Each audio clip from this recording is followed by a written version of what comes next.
The studio lights blazed overhead, throwing a sharp glare across the polished desk where Texas Governor Greg Abbott sat, posture steady, gaze fixed firmly on his opponent. Across from him, Jen Psaki leaned forward slightly, wearing that familiar DC political smile, the kind that could cut glass without a single raised decibel. The segment had just begun, yet the air was already thick with tension, heavier than the cables snaking across the studio floor. The host barely finished the introductions before Psaki made her move. "Let's be honest here," she began, turning toward Abbott with a slow, deliberate shake of her head. "You're simply unqualified. This is a job for serious people with serious experience, not partisan crusaders pushing an agenda." The words weren't shouted, they didn't need to be. Delivered with surgical precision, they were meant to cut deep, calm, calculated, and laced with condescension. A low murmur rippled through the studio audience. The camera tightened on Abbott's face, catching the slight lift of his brow, the faintest suggestion of a wry smile. He didn't flinch. Instead, he let the silence breathe, just long enough to make the viewers lean in without realizing it. His hands rested calmly on the desk, fingers brushing once against the polished wood as if measuring the force of the response he was about to unleash. Beyond the studio walls, social media was already catching fire. Clips of the opening exchange were being shared in real time, tagged with captions like, "Did you hear what Psaki just said? This is about to blow up. They weren't wrong." Abbott finally leaned forward, his voice steady but edged with steel. "That's funny," he said, his eyes narrowing just enough to signal the shift. "Because from where I'm sitting, I'm not the one who spent years spinning talking points to protect a failing administration. If you want to talk about qualifications, let's start with how many times you've had to dance around the truth on live television." An audible gasp rolled through the audience, the host scrambling to regain control. But both Abbott and Psaki knew the gloves were off. Psaki's smile faltered for just a fraction of a second. Not enough for most viewers to notice, but more than enough for Abbott to know he had landed the first real blow. And here's the thing. If you were in Abbott's seat right now, would you keep your composure or push harder? The heat was only beginning to rise, the nation was watching, and both of them knew there was no turning this into a polite exchange anymore. Psaki, unfazed on the surface, locked eyes with him again, delivering her next line with the polished venom of a seasoned Beltway insider. "Throw all the slogans you want," she said coolly, "but at the end of the day, you're sitting here because of loyalty, not merit. You've never had to make a real national policy decision in your life." The audience let out a low collective "oh," the kind that swells when someone decides to twist the knife. A few laughed nervously. The camera caught Abbott's jaw tightening for a fraction of a second. Then it was gone, replaced by a measured, confident grin. He didn't rush. He glanced toward the host, then back to Psaki, as if deciding which part of the battlefield to ignite first. When he finally spoke, his voice carried just enough bite to make the sound technician lean forward in his chair. "You know what's funny, Jen?" Abbott said, leaning into the mic. "You talk about merit as if you earned your position through some noble trial by fire. But in reality, you were handpicked to defend every bad call your administration made. You didn't make policy. You just swept in after the fact, tried to clean up the mess, and told the public it smelled like roses." A sharp gasp cut through the studio, and even the host's practiced smile wavered. Psaki's pen, which had been spinning idly between her fingers, froze mid-rotation. She tried to laugh it off, but the tension wasn't confined to the two of them anymore. It had seeped into the crew, the audience, and the millions watching at home. On social media, the clips multiplied by the second. Some users sided with Psaki, dismissing Abbott as out of his depth. Others praised him for finally saying what no one else on television seemed willing to say. Comment threads turned into digital battlegrounds in real time. For a moment, Abbott let the silence hang again, the way a seasoned fighter waits to see if his opponent will swing or back down. The air felt thick, charged with expectation. This was no longer just a political exchange. It was two brands, two ideologies, and two egos colliding under the glare of unblinking studio lights. If you were watching live, you'd have to ask yourself, is Psaki about to double down, Or has Abbot already chipped away at her composure? The stakes had shifted from a war of words to a fight for narrative survival. Psaki's laugh was short, clipped, the kind of laugh that tried to signal control even as the momentum tilted elsewhere. She leaned forward, elbows on the desk, her voice dropping half an octave as she delivered her next blow. "Governor Abbot, this isn't about cleaning up anyone's mess," she said, her tone cool and deliberate. "This is about knowing how the system works, something you clearly don't. You've made a career out of riding partisan waves and giving sound bites. But when it comes to real substance, you've got nothing." The words landed like a slap, and a few audience members murmured in agreement. The camera zoomed in, catching Abbott's subtle inhale, the way his eyes sharpened like sunlight glinting off glass. He didn't flinch. Instead, a slow smile crept across his face, not one of amusement, but of warning. "Nothing," Abbot finally replied, tilting his head slightly. "Jen, you just described the entire communication strategy of your administration. Say a lot, mean nothing, and pray nobody notices. You talk about knowing the system like it's a badge of honor. But what you really mean is knowing how to keep the public in the dark while protecting the same insiders who failed this country over and over again." The gas this time was sharper, almost electric. The host shifted in his seat, as if bracing for impact. Abbot didn't stop. He leaned forward now, mirroring Psaki's posture. "You call me unqualified because I haven't been in Washington long enough to learn your bad habits. That's not an insult. That's a compliment. I'd rather have a clear record than a record of spinning half-truths into bedtime stories for the American people." Psaki's pen tapped once, twice, against her notepad, her lips pressed into a thin line. Somewhere in the audience, a man whispered, "He's actually going to make her lose it." On social media, the clips labeled Abbot versus Psaki, the showdown were climbing into trending territory. Some called it a masterclass in political takedown. Others said it was reckless. Either way, people couldn't look away. At this point, the question hung in the air. Is Psaki going to hold her ground, or is she about to crack under the weight of her own words? The smile she'd worn at the start of the interview was gone.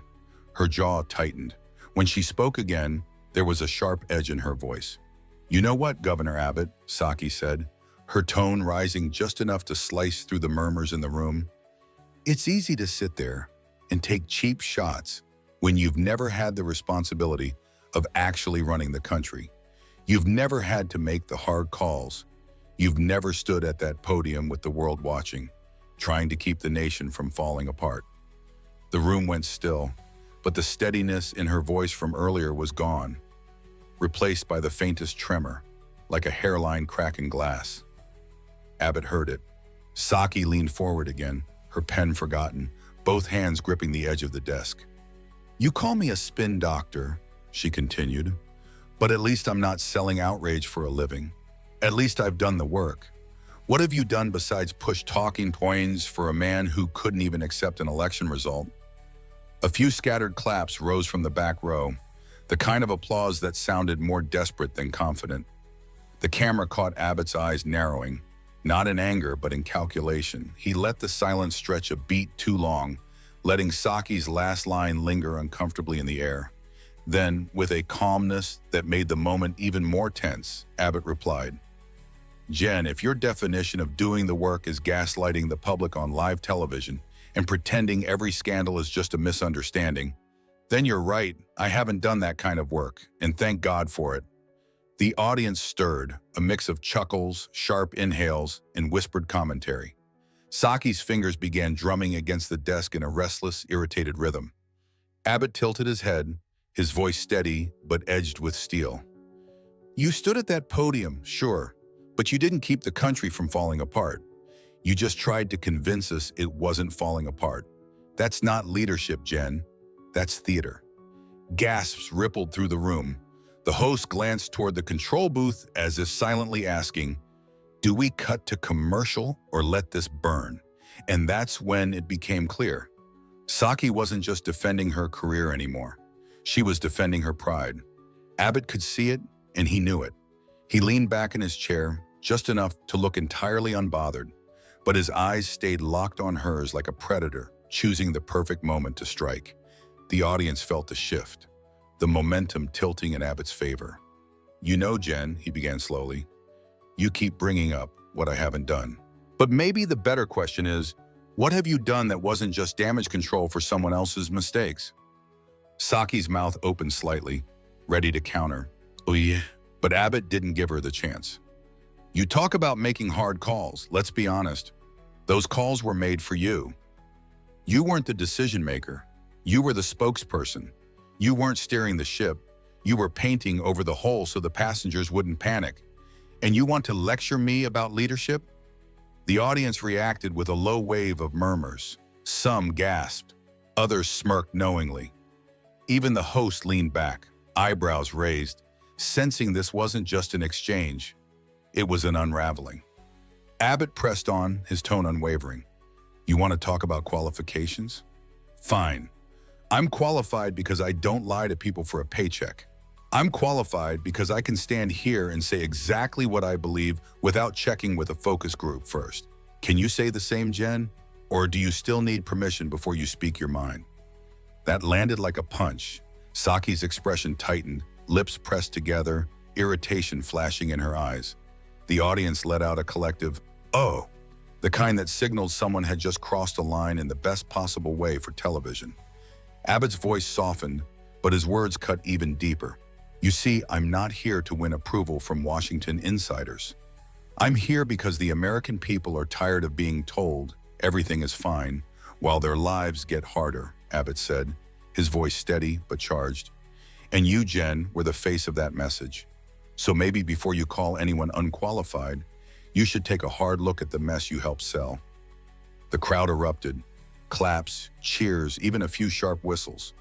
Psaki glanced toward the host, but there was no rescue coming. This was Abbott's moment now, and everyone in the room knew it. Psaki straightened in her chair, clearly trying to reclaim her composure. Her voice was measured, but there was a faint tremor beneath the words. "Governor Abbot, I understand you're passionate, but passion isn't the same as competence. Experience matters.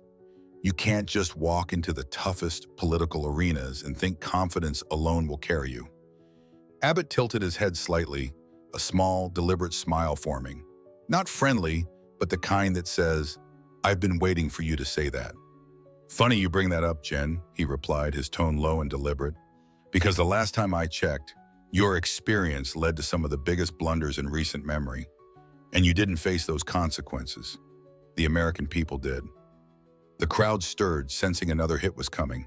Abbot leaned forward, locking eyes with her.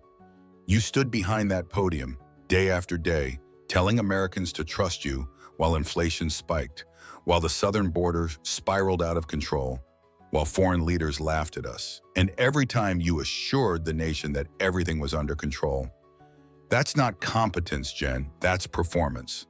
Psaki tried to slip in a retort, but Abbott's voice cut clean through her attempt. "You know what real competence is? It's standing in front of people who disagree with you and holding your ground without hiding behind talking points. It's admitting when policies fail and fixing them, not spinning them into fairy tales so they sound like victories. And right now, you're proving my point. You're not defending your record. You're defending yourself." The host tried to interject, but Abbot kept going, gesturing toward the audience. "Ask them, do you feel like you've been told the truth these last few years? Or have you been handed carefully scripted speeches designed to keep you calm while everything around you was falling apart?" From the crowd, voices shot back. "Exactly. And tell her." The energy in the room swung decisively into Abbott's corner. Psaki's jaw tightened. She adjusted the papers in front of her, a small nervous tick, but said nothing. Abbot leaned back in his chair, the hint of satisfaction in his eyes. "See, Jen," he said finally, "the difference between us is simple. You speak for the powerful. I speak to the people," Abbot said, his tone resolute, "and they can tell the difference." The audience roared again, sealing the moment. Psaki had come in expecting to corner Abbot, but now she was the one cornered, and everyone could see it.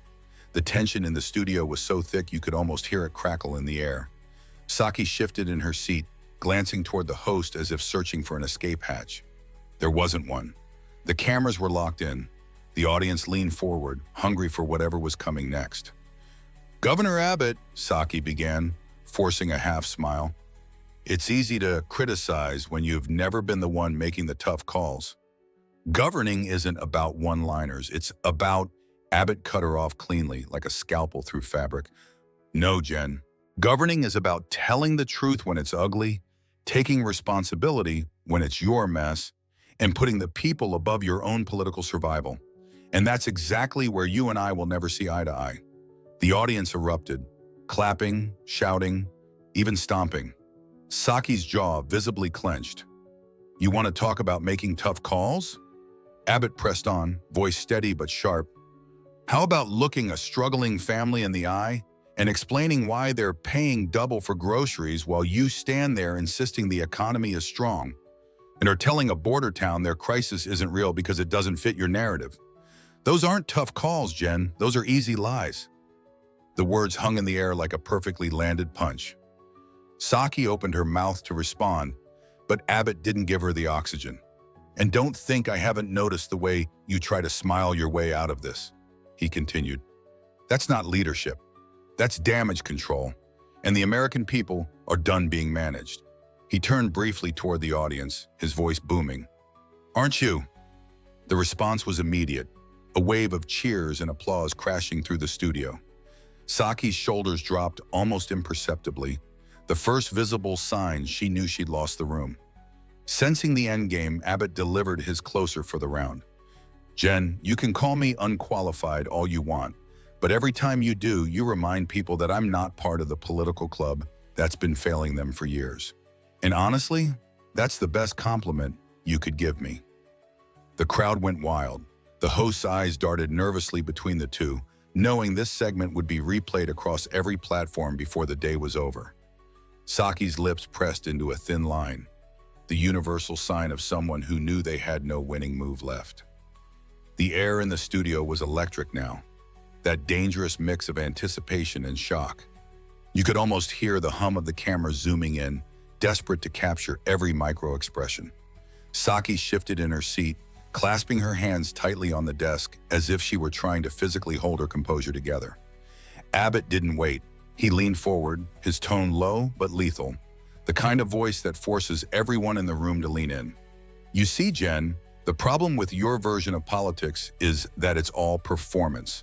You package talking points, dress them up with clever phrasing, and hand them to the press like they're gospel. But the moment someone challenges you with facts you can't spin, you start to flinch." Psaki's eyes darted toward the host, then back to Abbott. She tried to interject, but he sliced right over her. "Don't bother," Abbott said sharply. "You had your turn. Now it's mine. The American people are sick of being lectured by political lifers who've never worried about a paycheck, never stood in a grocery store line wondering if they could afford the cart, and never once admitted they got it wrong. You call me unqualified? Good, because I'd rather be unqualified than complicit." The audience roared, not just clapping now, but whistling, shouting, stamping their feet. The sound was so loud it briefly overpowered the studio mics. Abbott didn't stop. He drove in the final nail. "Jen, the difference between us is simple. You speak at the people, I speak for them. And right now, they're tired of being talked down to by someone who thinks politics is a press briefing instead of a duty." Psaki's lips parted slightly, but nothing came out. For the first time in the entire exchange, she looked small. Abbott sat back, his work done. "I'll take my so-called lack of qualifications over your polished failures any day of the week." The host finally cut in, voice trembling with that mix of excitement and panic only live TV can create. "All right, we're going to have to leave it there." The camera panned just long enough to catch Psaki blinking rapidly, as if processing what had just happened, and Abbott sitting with that quiet, devastating smile of someone who knew he had just delivered the kill shot. The clip would explode online within hours. And for Jen Psaki, this was going to be the kind of viral moment no amount of spin could erase. The red on-air light finally blinked off, but the tension in the studio didn't drop. It sharpened. Crew members exchanged wide-eyed glances, fully aware they had just witnessed something that was about to dominate every political feed in America. Abbott gathered his notes slowly, deliberately. like a prize fighter savoring the moment after a knockout. Psaki, still in her chair, leaned toward a nearby producer and whispered something, but the faint crackle of an unmuted lapel mic betrayed her. "He's dangerous because he doesn't play by the rules," Psaki muttered, her voice low but dripping with frustration. Abbot's head snapped around. "No, Jen," he said, his voice cutting through the quiet like glass. "I'm dangerous because I tell the truth." The room froze. The sound tech's hand hovered over the console, unsure whether to cut the feed entirely. Psaki's cheeks flushed. "You twist it to sound noble," she said, "but people like you weaponize honesty for your own gain." Abbot rose from his seat, closing the distance between them. Not the staged proximity of debate desks, but the raw closeness of two people in a real confrontation. "No," he said calmly. "I use honesty to expose people who've gotten too comfortable lying to the country." From the back, a cameraman whispered to another, "Are we still rolling this?" The reply came in a hushed, almost gleeful tone. "Oh yeah, every second." Psaki broke eye contact first, gathering her papers with a quick, almost defensive motion. But Abbot wasn't done. He slung his folder under his arm and delivered one last parting shot. Not for the cameras, but for Psaki alone. "Next time you want to call me unqualified, do it before I've had my coffee. At least then you'll have an excuse for looking this rattled." Psaki didn't reply. She didn't have to, but the tremor in her hands as she zipped her binder said enough. By the time Abbot walked out of the studio and into the cool night air, his phone was already buzzing with notifications. The hot mic clip was spreading like wildfire, and the captions were merciless.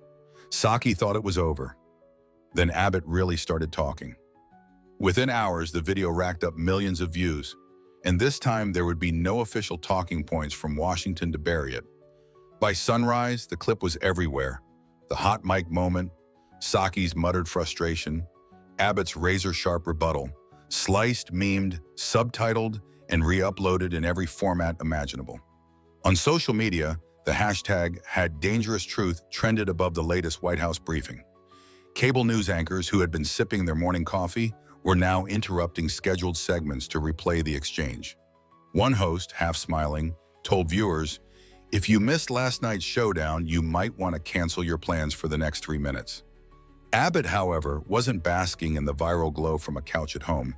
He was already seated at a strategy table in a downtown Austin office, surrounded by his closest advisors. "Look at the comments," one aide said, scrolling through thousands of replies on his tablet. "Half the country thinks you just gave the line of the year. The other half thinks you've officially declared war on the establishment." Abbot allowed himself a faint smile. "Good. Both halves are paying attention." An older campaign strategist leaned in. "You've got two choices now. Double down and own the narrative, or pivot and let the clip speak for itself." Abbot shook his head. "No pivot. This isn't just about Psaki. This is about everyone who thinks people like me should wait my turn, play nice, and smile for the cameras. I'm not here for that." Meanwhile, in the press room, Psaki's team was scrambling.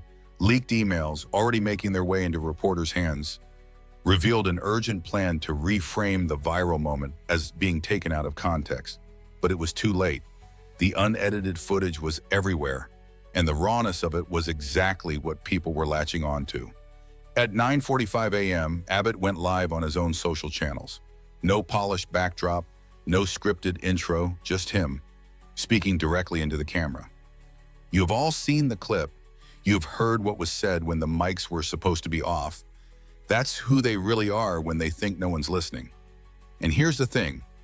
I am listening, and I'm not going anywhere." The comments exploded in real time. "This is why we watch you. He just ended Psaki's career. Keep talking.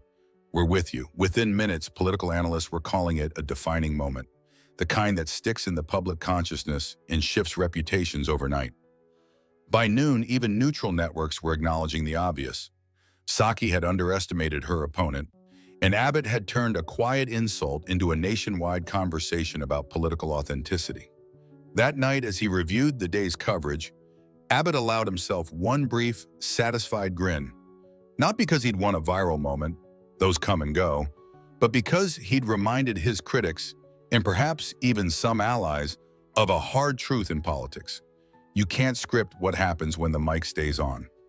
Last night wasn't just a debate, he said in a later statement. It was a wake-up call.